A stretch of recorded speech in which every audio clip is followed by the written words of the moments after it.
Can you see the lighthouse? Yes. Okay. Say when. Rolling. The sound of my soul. By the way, this is Wendy Thornton, and this is for National Poetry Month. The sound of my soul.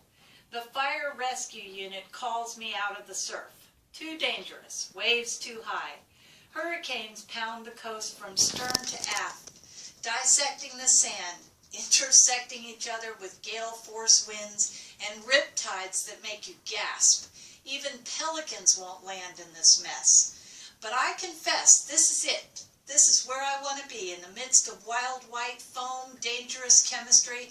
Can't go home, just one more wave.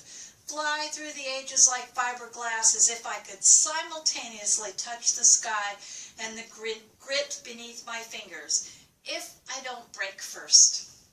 The thirst for the ride is nothing compared to the sound of wind in my ears, waves thrashing the living daylights, noise of surf and breeze blowing content from my brain.